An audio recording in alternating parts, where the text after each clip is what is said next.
Quand cela arrivera-t-il et quel sera le signe de ton avènement et de la fin du monde?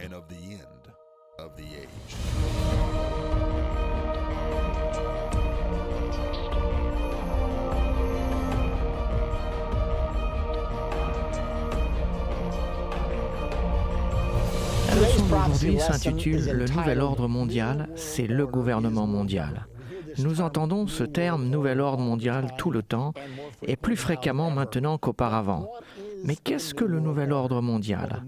Eh bien, le nouvel ordre mondial, c'est tout simplement le gouvernement mondial. Il ne s'agit pas de n'importe quel gouvernement mondial, c'est le gouvernement mondial de l'Antichrist. Et il est en formation actuellement. De plus, c'est le gouvernement mondial prophétisé dans la Bible, dans votre Bible. Et nous allons voir ensemble le passage qui nous parle de ce gouvernement mondial dans lequel nous entrons aujourd'hui. Regardons un moment sur le terme « nouvel ordre mondial ». Croyez-le ou pas, cela se trouve sur chaque dollar américain. On doit se poser la question, qu'est-ce que le terme « nouvel ordre mondial » fait au dos de nos dollars américains? Et en plus, pourquoi l'ont-ils écrit dans une langue étrangère?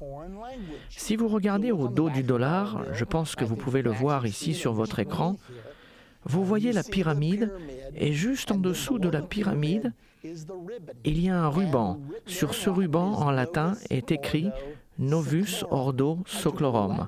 J'ai étudié un peu de latin à l'école et je me souviens de ceci. Novus signifie nouveau, le mot ordo signifie ordre et le mot seclorum signifie séculaire ou mondial. Et le voici à l'arrière de chacun de nos billets, nouvel ordre mondial. Nous devons nous demander qu'est-ce que cela fait ici? Qui l'a mis ici?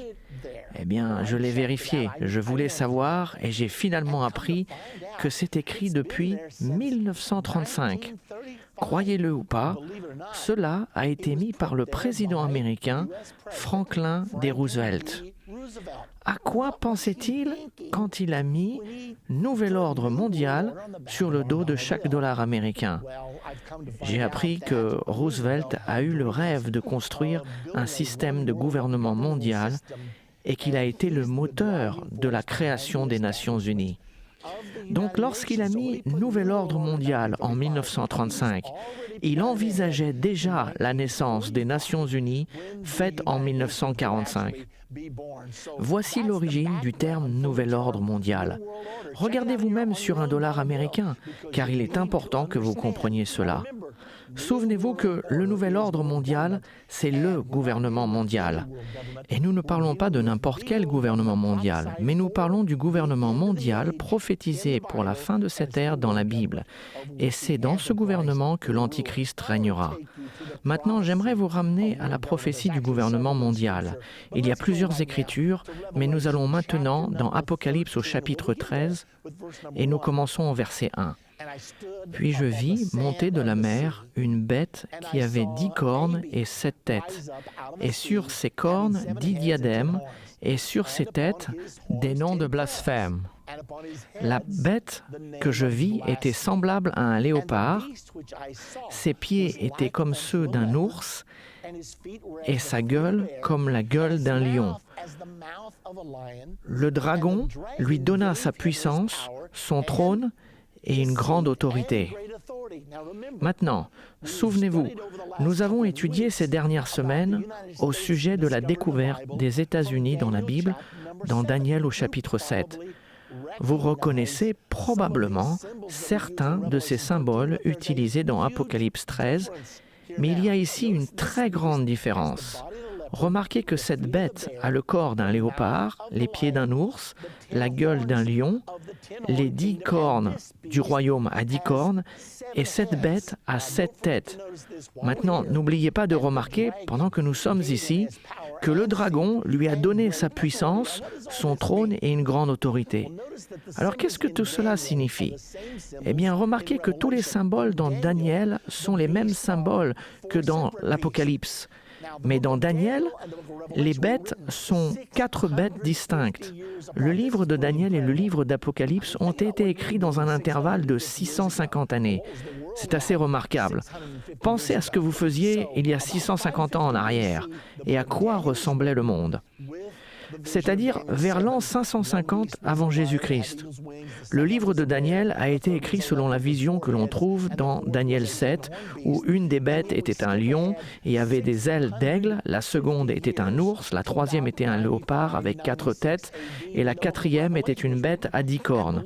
Cependant, nous avançons de 650 années jusqu'à l'an 95 ou 96 après Jésus-Christ, là où le livre de l'Apocalypse a été écrit. Et croyez-le ou pas, les mêmes symboles y sont utilisés. Et autant que je sache, c'est les 2 seuls endroits où cela est mentionné. Nous avons donc ces 650 années qui nous séparent. Comment se fait-il que les mêmes symboles soient utilisés dans Daniel 7 et dans Apocalypse 13 ? L'explication est très simple. C'est la même personne qui a écrit les 2 livres malgré les 650 années qui les séparent. Il a juste changé de secrétaire. La Bible ne nous enseigne-t-elle pas que les Écritures ont été écrites par des hommes sages inspirés du Saint-Esprit ? Ainsi, la parole de Dieu vient de Dieu, le Dieu Tout-Puissant. Dieu a écrit la Bible dans son entier, mais il a utilisé différents outils humains pour le réaliser. C'est pour cette raison qu'il a été capable d'utiliser les mêmes symboles dans Daniel 7 que ceux d'Apocalypse 13.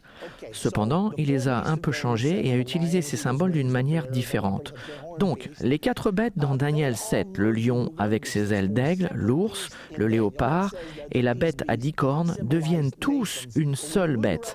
Il y a 4 bêtes distinctes dans Daniel et il nous est dit que ces bêtes symbolisent des nations. Mais lorsque nous allons dans Apocalypse 13, nous ne voyons qu'une seule bête. Donc, que se passe-t-il ici ? Il semblerait que toutes ces bêtes, et souvenez-vous que nous avons appris que dans les 2 dernières leçons qu'une bête représente un royaume ou une nation, si vous voulez vérifier ceci, retournez dans Daniel 7 au verset 23, où il est dit « La 4e bête, c'est un 4e royaume ou nation. » Nous savons que celles-ci sont des nations et nous avons déjà prouvé que ces nations existeront au moment de l'avènement de Jésus-Christ. Mais maintenant, nous voyons ces nations devenir une seule bête ou un royaume ou une nation. Nous avons donc ici l'image d'un système de gouvernement mondial. Je me souviendrai toujours quand j'ai commencé à voir ceci. Une fois que j'avais compris Daniel 7 et donc compris que le lion était la Grande-Bretagne, que l'ours était la Russie et que le léopard était l'Allemagne et que la bête à 10 cornes était le Saint-Empire romain rétabli, une fois que j'ai compris ces choses-là et que je suis allé dans Apocalypse 13, je me suis dit, que se passe-t-il ici ? Il y avait quelque chose qui manquait. Où sont passées les ailes d'aigle ? Maintenant, les ailes d'aigle ne sont plus là et les 4 ailes d'oiseau sur le dos du léopard ne sont plus là non plus. Qu'est-ce que cela signifie ? Eh bien, je ne suis pas tout à fait certain. Ce que nous savons, c'est que l'aigle est le symbole des États-Unis d'Amérique. Cela signifie-t-il que les États-Unis d'Amérique ont été éliminés ? Maintenant, dans Daniel 7 et Apocalypse 13, il y a une guerre, la 3e guerre mondiale qui va tuer 1/3 de l'humanité.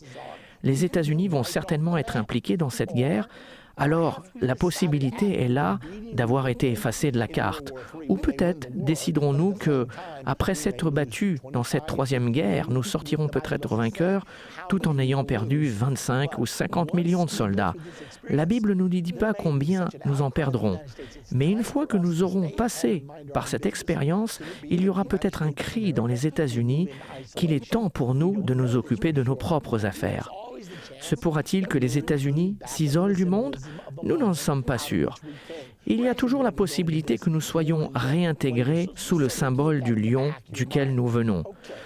Nous allons approfondir ce sujet un peu plus tard, alors gardez cela dans un coin de votre esprit.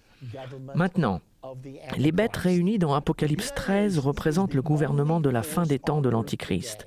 Les Nations Unies sont la seule puissance sur Terre aujourd'hui, la seule structure qui soit spécialement conçue pour avoir un système de gouvernement mondial. Il y a une chose que vous devez savoir à ce sujet, car nous regardons tout cela se développer actuellement. Nous entendons des mots comme mondialisation, nouvel ordre mondial. Alors, est-ce une bonne chose ou est-ce une mauvaise chose ? Qu'est-ce qui est vraiment derrière tout cela ? Apocalypse 13, verset 2, nous dit que le dragon a donné à cette bête son trône, sa puissance et une grande autorité. Qui est le dragon? Retournons 5 ou 6 versets en arrière dans la Bible, chapitre 12, verset 9 nous le dit. Nous n'avons pas à le deviner. Il nous dit clairement que le dragon est l'ancien serpent, le diable et Satan. Donc c'est Satan qui donnera son trône, sa puissance et sa grande autorité à ce gouvernement mondial de la fin des temps. Alors comprenez bien ce message. Le gouvernement mondial en formation aujourd'hui, le processus de la mondialisation, le nouvel ordre mondial, tout cela vient du diable. C'est inspiré par Satan. Vous êtes déjà posé la question, comment tout cela coïncide-t-il? Il semblerait qu'ils ont une puissance sur les médias, sur le système bancaire, sur les systèmes politiques dans le monde. On se demande qui est le cerveau qui coordonne tout cela? Eh bien, la réponse est juste là dans Apocalypse 13 au verset 2.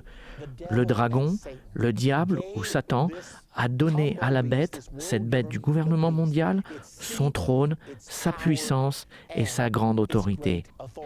La Bible nous dit au verset 3, « Et je vis l'une de ses têtes comme blessée à mort. » Souvenez-vous que cette bête a 7 têtes. Mais sa blessure mortelle fut guérie. Remplie d'admiration, la terre entière suivit la bête. Pourquoi cette bête a-t-elle 7 têtes? Parce que c'est la combinaison parfaite des 4 bêtes dans Daniel 7, à l'exception de l'aigle qui ne se trouve plus là. Donc comptons les têtes dans Daniel 7. Nous en avons une pour le lion, une pour l'ours, 4 pour le léopard et une pour la bête à 10 cornes. 7 têtes. Donc cela nous montre tout simplement que toutes les nations, la Grande-Bretagne, la Russie, l'Allemagne et le Saint-Empire romain rétabli, connu actuellement en tant que l'Union européenne, s'uniront ensemble et toutes ensemble formeront le gouvernement mondial de l'Antichrist de la fin des temps, le nouvel ordre mondial. Maintenant, remarquez ce qui est dit. Cela va devenir très populaire et le monde entier suivra cette bête du nouvel ordre mondial, du gouvernement mondial. La plupart des gens vont penser que c'est l'une des meilleures choses qui ne soit jamais arrivée. Maintenant, une autre chose que nous devons savoir, au chapitre 13 et au verset 5, il est dit « Et il lui fut donné une bouche qui proférait des paroles arrogantes et des blasphèmes. Cette bête à 7 têtes et à 10 cornes recevra une bouche. » Nous savons depuis d'autres écritures que cette bouche sera la bouche de l'Antichrist, le dirigeant mondial qui régnera pour une courte période de temps, juste avant l'avènement de Jésus-Christ et juste avant la bataille d'Armageddon. Notez qu'il est dit juste après dans Apocalypse 13, 5 que la puissance a été donnée à la bête. Et la bouche qui prononçait des paroles arrogantes lui fut donnée d'agir pendant 42 mois. Le règne de l'Antichrist sera donc de 42 mois. Je sais que certaines personnes enseignent que cela durerait 7 ans, mais cela n'est pas un point très important. Mais ici, il est dit qu'il régnera 42 mois. Il est également dit dans 2 Thessaloniciens 2, 3 et 4, l'Antichrist sera révélé quand il s'assiera dans le temple de Dieu, se proclamant lui-même Dieu. La Bible appelle cela l'abomination de la désolation, et Jésus-Christ dit que c'est à ce moment-là que le règne de l'Antichrist commencera. L'abomination de la désolation se produira 42 mois avant la bataille d'Armageddon et l'avènement de Jésus-Christ. Nous avons donc plusieurs vérifications que le règne de l'Antichrist durera 3 ans et demi. Ça ne semble pas très long, mais dans un temps de tyrannie horrible, c'est bien trop long. Alors son règne sera de courte durée, mais terrible. Voici ce que Jésus a réellement dit. Jésus a dit dans Matthieu 24, 21, « La détresse sera si grande qu'il n'y en aura point eu de pareil. Pensez à cela, pire que l'Holocauste d'Hitler, pire que les croisades du Moyen-Âge, une grande tribulation comme il n'en a jamais eu auparavant, et comme il n'y en aura jamais. » Il y a encore quelque chose que vous devez comprendre. Remarquez que cette bête, dont il est dit qu'elle a 7 têtes, et que sa bouche est comme la bouche d'un lion. Maintenant, qu'est-ce que cela veut dire? Eh bien, nous avons 7 têtes. Une est celle du lion, une est celle de l'ours, 4 sont celles du léopard et une est la bête à 10 cornes. Pourquoi est-ce que ce passage mentionne tout particulièrement que la bête a la bouche d'un lion? Eh bien, l'obstacle primordial d'un gouvernement mondial au travers de l'histoire a toujours été la barrière de la langue. Souvenez-vous, quand le peuple de l'Ancien Testament voulait construire un gouvernement mondial à Babylone, ils ont commencé par construire cette grande tour qui atteindrait le ciel et Dieu les a arrêtés en confondant leur langage. Il a créé différentes langues afin qu'ils ne puissent communiquer et a arrêté ainsi leur intention pour un gouvernement mondial pour lequel Dieu était opposé. Maintenant, à la fin, Dieu va permettre un gouvernement mondial, mais pas avant que l'homme choisi arrive pour le diriger. Souvenez-vous, le pouvoir corrompt, mais un pouvoir absolu corrompt totalement. Tant qu'une personne, autre que le prince de la paix, Jésus-Christ, dirigera un gouvernement mondial, il ramènera des moments de tyrannie horrible. Le pouvoir corrompt, mais un pouvoir absolu corrompt totalement. L'Antichrist finira par être l'individu le plus corrompu qui n'ait jamais régné dans ce monde. Donc, l'Écriture nous dit qu'il y a 7 têtes. Il nous est dit très clairement que l'une d'entre elles est celle d'un lion, mais que la bouche de cette bête du gouvernement mondial sera la bouche d'un lion. Qu'est-ce que cela signifie pour vous? Vous savez, nous sommes en train de voir toutes ces choses arriver. Le processus de la mondialisation, le nouvel ordre mondial, est démontré dans Apocalypse 13. Donc, pourquoi nous est-il dit que la bouche de la bête du gouvernement mondial sera la bouche d'un lion? Parce qu'il a été décidé que l'anglais serait la langue internationale de ce nouvel ordre mondial. Savez-vous que tous les pilotes voyageant sur les vols internationaux sont obligés de parler anglais et que les standardistes traitant des appels internationaux doivent parler anglais? Quand Kofi Annan était secrétaire général de l'ONU, il a dit « La communauté mondiale a décidé que l'anglais serait la langue internationale. » Et bien sûr, c'est aussi la langue de l'Internet. Donc la Bible nous dit, souvenez-vous, que cela a été écrit 2000 ans en arrière. Mais le Dieu Tout-Puissant, qui a écrit tout cela, savait quel serait le langage du gouvernement mondial de la fin des temps. Ceci doit nous faire réfléchir. Quand vous réalisez combien Dieu connaît toutes choses et comment il les connaît bien à l'avance, cela ne devrait pas réellement nous surprendre car la Bible ne nous enseigne-t-elle pas qu'il connaît le nombre de cheveux sur notre tête, qu'il connaît nos hauts, nos bas et que le Dieu Tout-Puissant a dit que la langue internationale de la fin des temps serait celle de la bouche d'un lion. Le lion, c'est l'Angleterre ou l'anglais. Et c'est exactement ce qui s'est passé. Alors que l'on continue, regardons les Nations Unies. Elle est actuellement la seule structure capable de recevoir un gouvernement mondial. Posons-nous donc cette question. D'où viennent les Nations Unies? Quelle est son origine? Savez-vous où elle se situe? C'est étonnant, mais dans les conférences que je donne au travers des États-Unis, je pose cette question. Est-ce que quelqu'un connaît où se trouve le siège social des Nations Unies? Pouvez-vous croire que seulement 10 à 15% des gens le savent, tellement nous sommes occupés par d'autres choses? Donc, d'où viennent-elles? C'est une ancienne idée qui s'est réalisée récemment.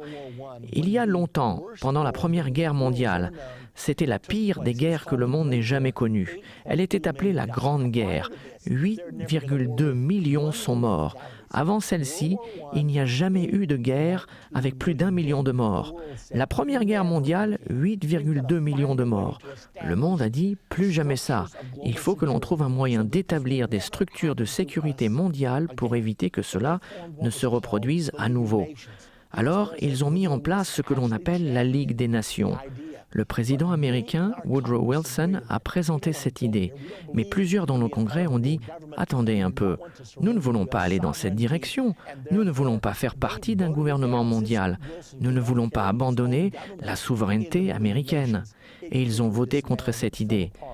Puisque Wilson n'a pas réussi à convaincre son propre gouvernement à accepter l'idée de la Ligue des Nations, celle-ci s'est rapidement démantelée et est tombée dans l'oubli. Eh bien, 20 ans plus tard, voici la Deuxième Guerre mondiale. Et cette fois-ci, nous n'avons pas 8,2 millions de morts, mais 52 millions. Mettez bien cela dans votre esprit. Pouvez-vous imaginer, pendant 6000 ans d'histoire humaine, il n'y a eu aucune guerre de plus d'1 million de morts.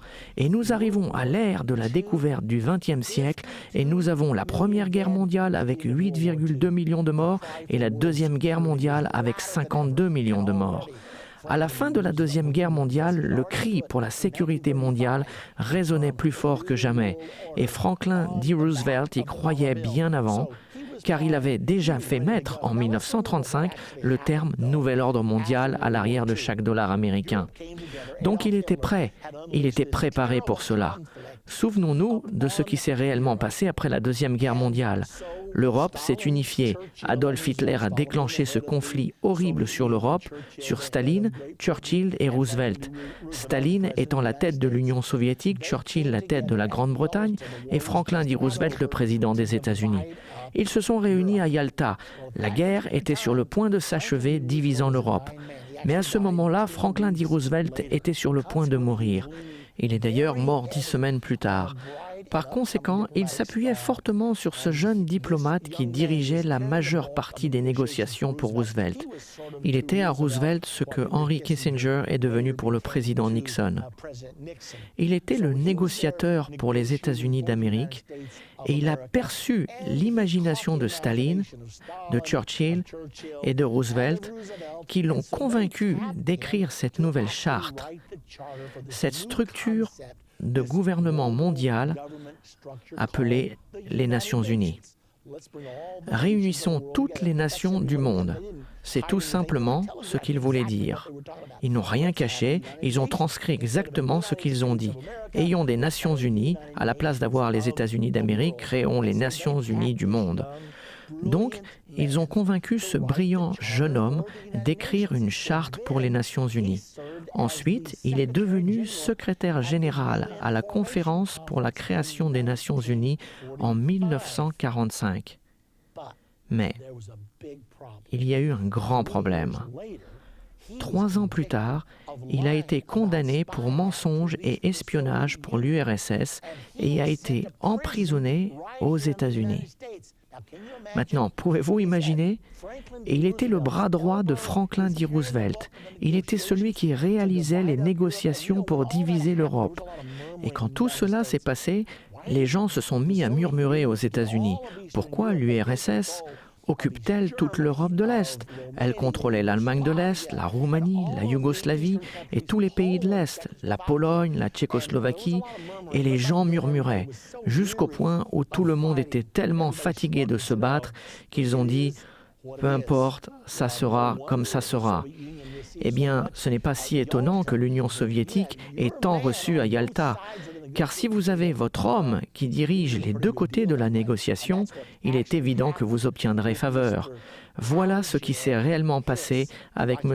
Alger Hiss. Si vous voulez en savoir davantage sur son sujet, il y a plusieurs livres écrits sur lui. Certains sont vrais et d'autres le sont un peu moins. Cependant, il a été en prison car il a été prouvé qu'il a menti au sujet des activités d'espionnage. Il n'est pas allé en prison pour espionnage car il y avait prescription, mais ils étaient si déterminés à le ramener en justice qu'ils l'ont mis en prison pour faux témoignages. Maintenant, quand M.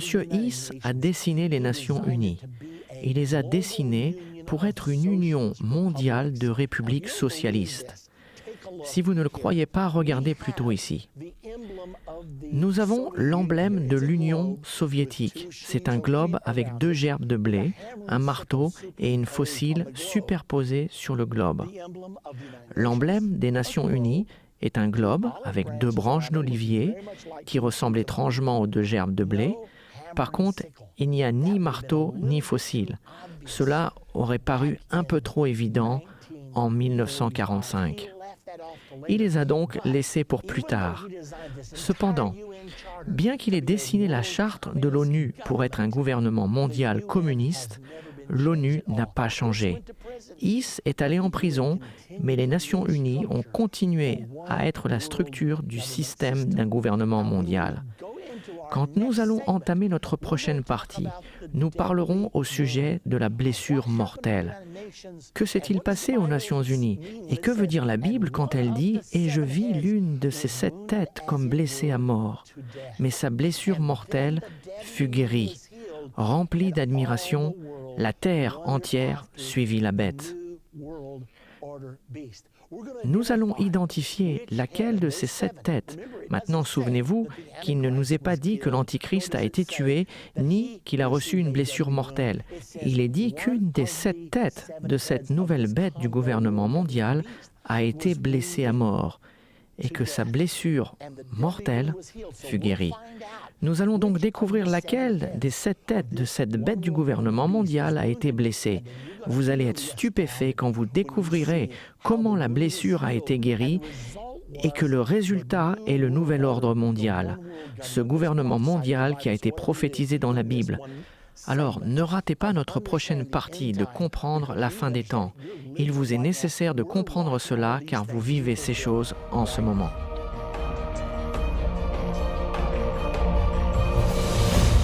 Dans la dernière partie de comprendre la fin des temps, nous avons parlé de la bête du chapitre 13 de l'Apocalypse. Cette bête avait le corps d'un léopard, les pattes d'un ours, la gueule d'un lion et les 10 cornes du royaume à 10 cornes. Le lion est la Grande-Bretagne, l'ours est la Russie, le léopard est l'Allemagne et les 10 cornes représentent la renaissance du Saint-Empire romain qui se forme actuellement en Europe. Ceci nous montre la formation du nouvel ordre mondial. Nous avons aussi parlé de la formation des Nations Unies, qui est le système du gouvernement mondial qui sera bientôt l'instrument utilisé pour diriger le monde. L'Antichrist dominera les Nations Unies et utilisera ces structures pour établir son gouvernement mondial qui a été prophétisé. Maintenant, réfléchissons à ce qui s'est passé. Après la création des Nations Unies en 1945, tout n'a pas fonctionné exactement comme prévu. Ce qui s'est produit, c'est que l'Union soviétique avait tellement reçu de l'Europe à la suite de Yalta et à la suite d'Alger-Is qu'il y eut beaucoup de tensions. De plus, la Russie a tenté de gagner par la paix ce qu'Adolf Hitler n'a pas réussi à gagner par la guerre. Et il semblerait pendant un moment que la Russie allait régner sur toute l'Europe et que le communisme allait dominer toute l'Europe. Afin d'éviter ceci, les États-Unis d'Amérique ont mené les puissances occidentales à joindre l'OTAN, l'Organisation du traité de l'Atlantique Nord. C'était une alliance militaire pour contrer le pacte de Varsovie qui était le bloc communiste de l'Europe de l'Est. Eh bien, les Nations Unies sont devenues maintenant très inefficaces en raison de la guerre froide. Voici ce qui s'est réellement passé. Les États-Unis avaient reçu le droit de veto à la formation des Nations Unies. Les membres du Congrès n'avaient pas consenti à approuver une structure d'un gouvernement mondial à moins que les États-Unis aient le droit de veto absolu. Quand les États-Unis ont obtenu le droit de veto, la Grande-Bretagne, la France, la Chine, l'URSS ont voulu également leur droit de veto. Toutes les nations vainqueurs de la Deuxième Guerre mondiale ont reçu leur droit de veto. Elles ont formé ce que l'on appelle les 5 grands, les 5 membres permanents du Conseil de sécurité de l'ONU, et c'est là où se trouve le vrai pouvoir. Ainsi, elles peuvent utiliser leur veto sur presque tout ce que cette structure du gouvernement mondial déciderait de faire. C'est la raison pour laquelle ils ont réussi à avoir l'approbation du Congrès. Sans cette concession, ce ne serait pas arrivé. Remarquez ici dans Apocalypse 13 au verset 3. « Et je vis l'une de ces têtes comme blessée à mort. » Nous avons parlé des 7 têtes, une tête pour le lion, une tête pour l'ours, 4 pour le léopard et une pour la bête à 10 cornes. Cette écriture intéressante du verset 3, « Et je vis l'une de ces têtes comme blessée à mort, mais sa blessure mortelle fut guérie. Remplie d'admiration, la terre entière suivit la bête. » Souvenez-vous bien de ceci.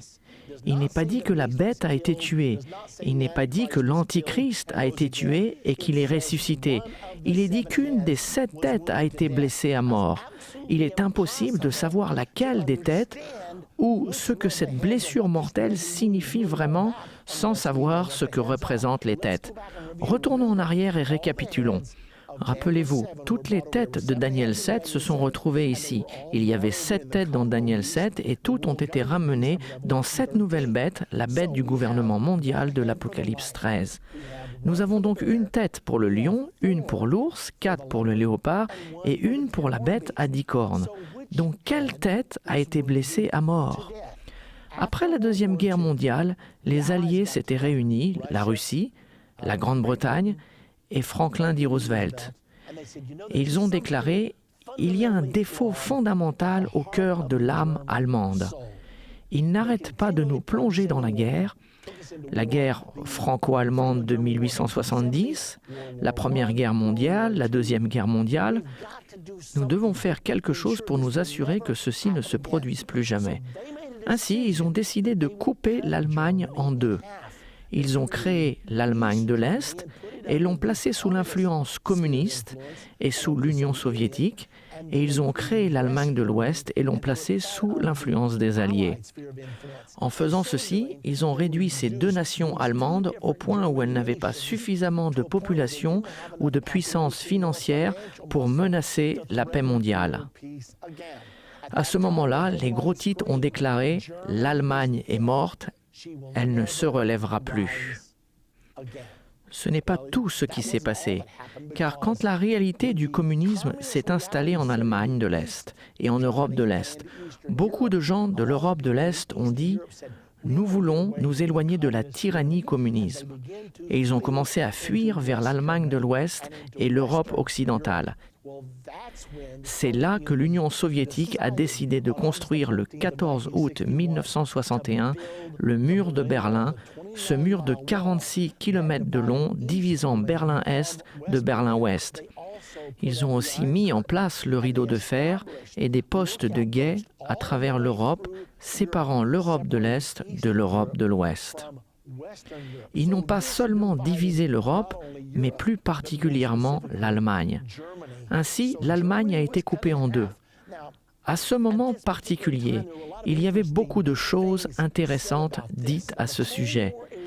La guerre froide faisait rage et je regardais cette nouvelle bête. Je n'oublierai jamais en 1968, alors que j'assurais des réunions à Hobart, Indiana, pendant un ensemble de réunions de réveil, je suis allé à la librairie. Il n'y avait pas d'Internet à ce moment-là, donc il fallait acheter des livres, des magazines, des journaux pour se tenir au courant. J'étais en train d'étudier le chapitre 13 de l'Apocalypse, les versets 1 et 2, qui montraient la Grande-Bretagne, la Russie, l'Allemagne et toutes les nations de l'Europe réunies, et je me suis dit, cela n'est pas possible. Nous allions nous coucher chaque soir craignant qu'ils appuient sur les boutons et fassent sauter le monde. La Grande-Bretagne et la Russie étaient des ennemis farouches. C'était l'Est contre l'Ouest. C'était le sommet de la guerre froide.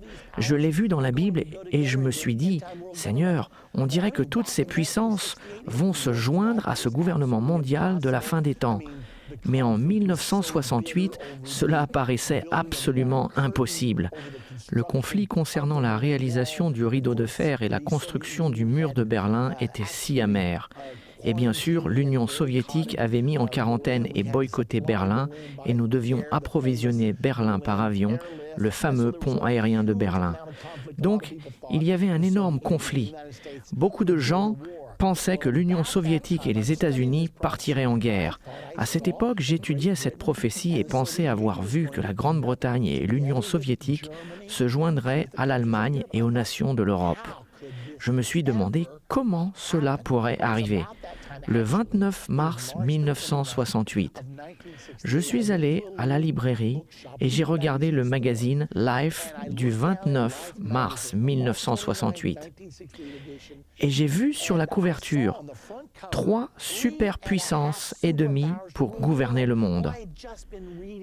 Je venais de lire au sujet de cette nouvelle bête avec la gueule d'un lion, les pattes d'un ours, le corps d'un léopard et les 10 corps du royaume à 10 cornes.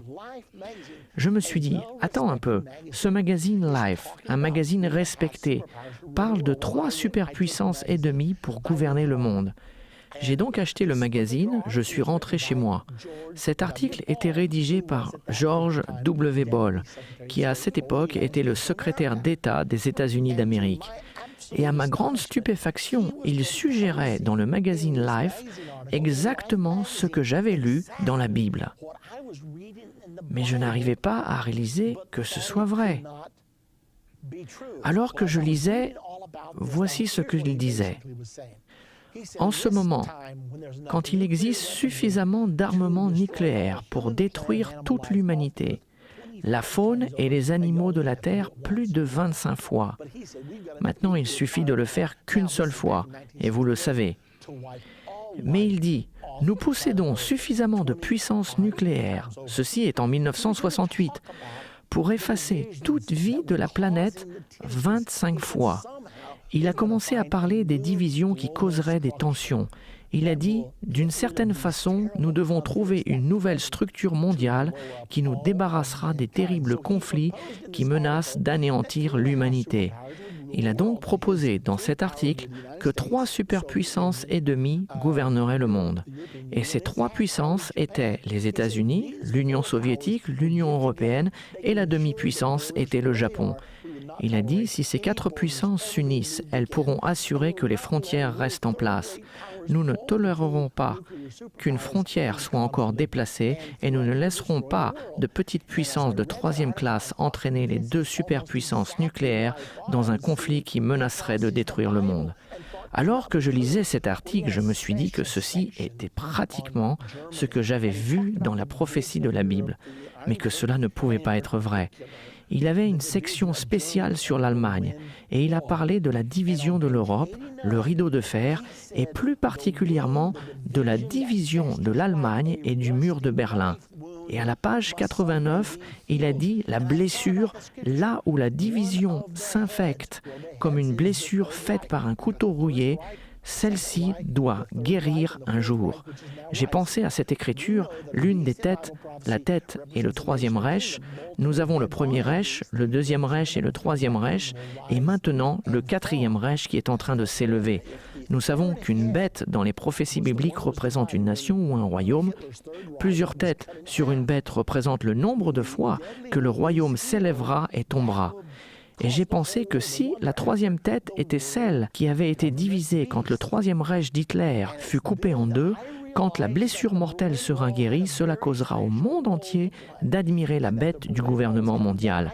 Et c'est alors que j'ai réalisé que le mur de Berlin allait jouer un rôle très important et que le mur de Berlin devait tomber. J'ai commencé à enseigner cela en 1968, que le mur de Berlin tomberait. Et que quand cela arriverait, ce serait le commencement du nouvel ordre mondial. J'ai publié mon premier livre, Un message pour le président, et j'ai écrit tout ce que je vous dis maintenant dans ce premier livre. J'ai déclaré que le mur de Berlin tomberait, c'était en 1986. Personne ne pensait que le mur de Berlin allait tomber. Mais 3 années plus tard, le 9 novembre 1989, il est effectivement tombé. Comment est-ce que j'ai su tout ceci? Grâce aux prophéties de la Bible. Maintenant, laissez-moi vous montrer d'autres citations. Le 14 août 1986, dans le journal USA Today, il a été déclaré dans cet article. C'était la commémoration du 25e anniversaire de la construction du mur de Berlin. Et le titre était « Mur de Berlin. L'Ouest est sombre, l'Est est en fête ». Mercredi, le 25e anniversaire du mur de Berlin a célébré son rôle unique, symbolisant les différences Est-Ouest, les briques et le mortier de la propagande des 46 km qui ne guériront jamais. Je l'ai lu et je me suis dit, on dirait qu'il s'agit des 3 superpuissances et demie pour gouverner le monde. La blessure mortelle qui ne guérit pas, la blessure du couteau rouillé qui ne guérit pas, et les voici se référant à la division de l'Allemagne et du mur de Berlin une fois de plus, et répétant que c'est une blessure. Et la Bible indique qu'une des têtes était blessée à mort. Souvenez-vous de l'article du magazine Life du 29 mars 1968, c'est exactement ce qu'ils avaient dit. Chaque côté peut se permettre de donner suffisamment de liberté à l'autre, à l'extérieur de l'Europe, là où la division qui s'infecte comme une blessure de couteau rouillé doit un jour guérir. Puis, le Dayton Daily News a dit le 20 avril 1989, « Nous sommes maintenant très proches de la chute du mur de Berlin. Mikhail Gorbatchev avait surgi sur la scène mondiale en 1985, il avait capturé l'imagination du monde, il parlait de la liberté pour tous, nous ne savions pas s'il fallait le croire ou pas, et finalement l'article du Dayton Daily News a dit ceci, Gorbatchev doit maintenant faire tomber le mur. Mikhail Gorbatchev s'est mis le dos au mur. S'il est sérieux, il doit démolir le mur de Berlin. Ainsi donc, toute l'attention du monde était concentrée sur le mur de Berlin. Je ne peux pas vous décrire ce que cela signifiait pour moi. Le 9 novembre 1989, à cette époque, mon livre était partout dans l'Amérique et dans le monde, déclarant que le mur de Berlin allait tomber et que les deux Allemagnes seraient réunifiées. Et je n'étais même pas anxieux car je savais que c'était dans la Bible. En même temps, je recevais beaucoup de plaisanteries de toutes sortes. Cependant, je n'oublierai jamais le jour où ce mur tomba, le 9 novembre 1989. L'expérience fut incroyable. Les gens dansaient sur le mur, ils avaient cassé des morceaux du mur. Les gens sous l'esclavage de l'Europe de l'Est communiste traversaient la frontière en masse. Ceux de l'Allemagne de l'Ouest les avaient accueillis et leur avaient donné à chacun $600 à dépenser. Ils faisaient la fête, ils klaxonnaient. Ce fut un moment incroyable. Le magazine Time a sorti un article dans son édition du 20 novembre 1989 qui portait le titre « Mur de la honte, 1961-1989 ». Ce fut l'évidence la plus palpable d'une profonde blessure dans la civilisation européenne qui est finalement partie. Il y a 2000 ans, dans la prophétie de l'Apocalypse 13, la Bible appelle la division de la troisième tête du léopard la blessure qui ne guérit pas.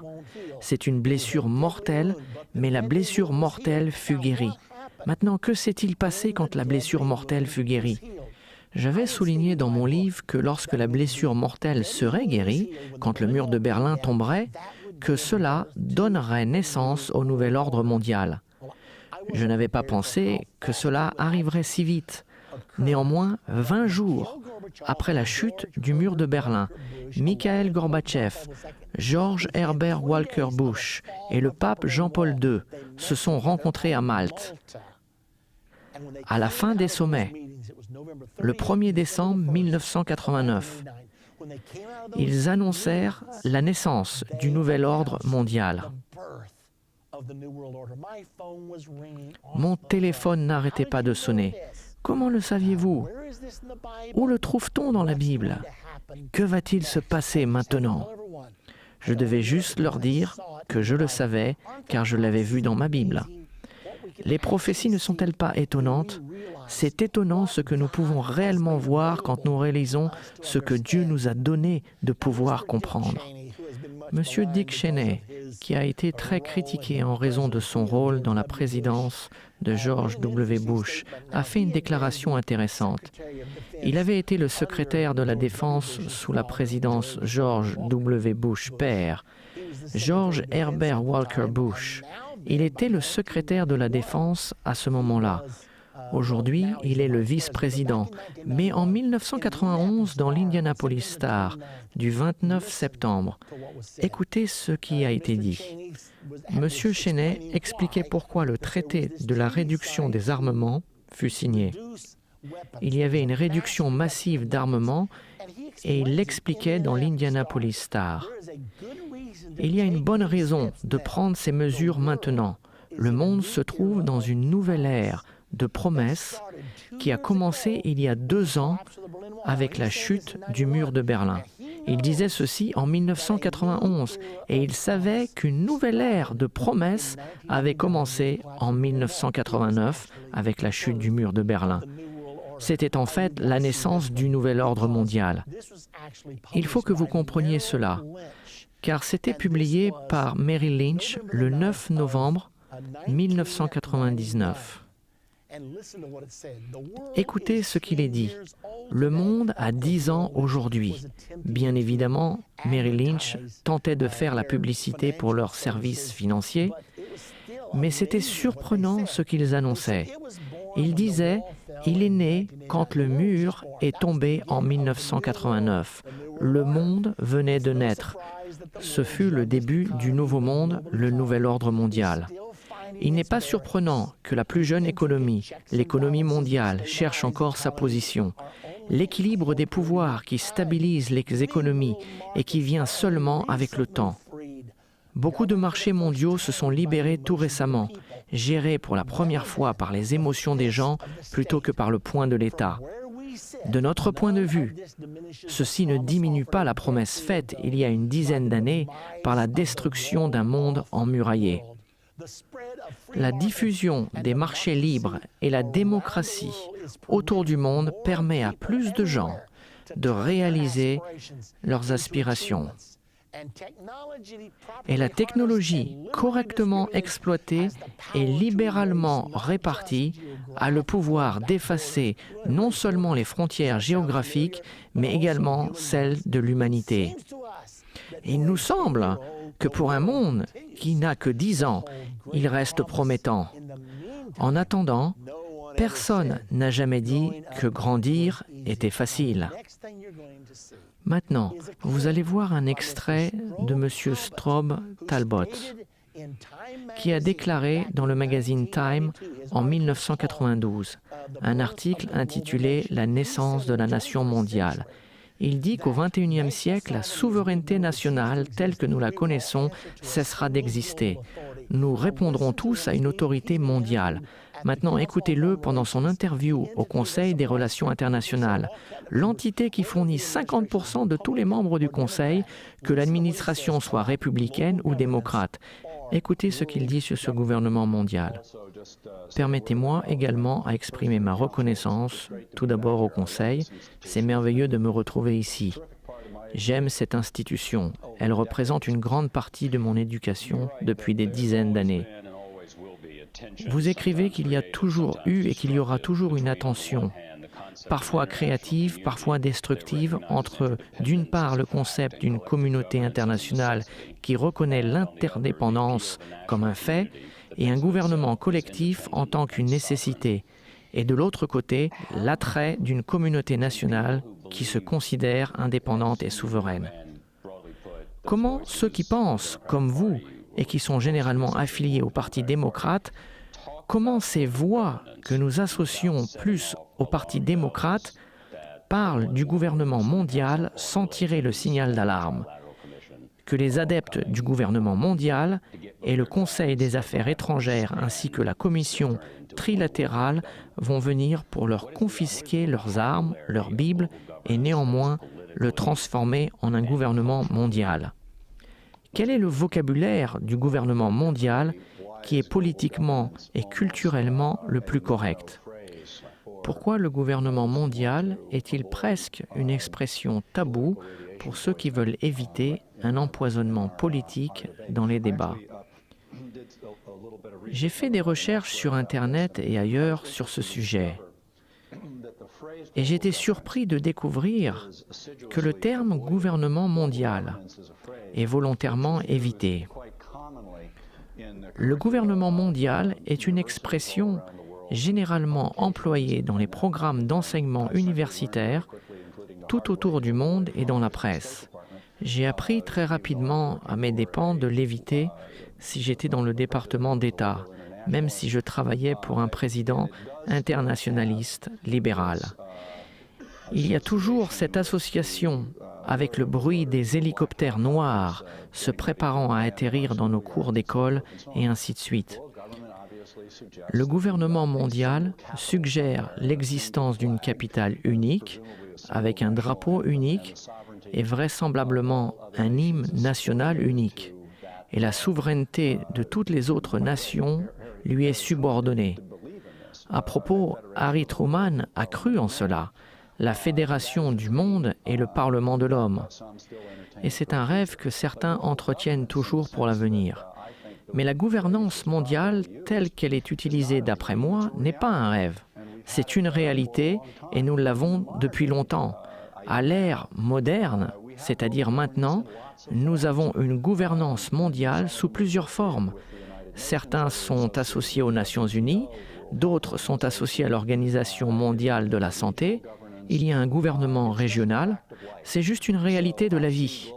Donc je vois la gouvernance mondiale comme rien de plus ou de moins qu'un moyen collectif pour les États souverains de gérer le fait et le déroulement de la mondialisation et le fait de l'interdépendance. Bien, vous l'avez entendu de M. Strobe Talbot. Qui est-il? Il a travaillé à l'administration Clinton pendant 7 ans. Il était le colocataire avec Bill Clinton quand il étudiait à Rhodes, en Angleterre. Maintenant, il est le président de l'Institut du Brookings. Et Susan Rice, qui était la conseillère des Affaires étrangères du président Barack Obama, a travaillé sous la présidence de Strobe Talbot à l'Institut de Brookings. Cet homme qui croit au gouvernement mondial. Elle est maintenant considérée par le président Obama pour être notre ambassadrice aux Nations Unies. Nous observons le gouvernement mondial, la mondialisation, l'Organisation mondiale du commerce, la Banque mondiale, la Cour mondiale. Avec tous ces termes, nous observons le gouvernement mondial. C'est en ce moment, c'est dans votre Bible et vous le voyez se former en ce moment. N'êtes-vous pas content pour les prophéties de la Bible? Sans elles, nous ne serions pas conscients des événements prophétiques qui se passent dans le monde.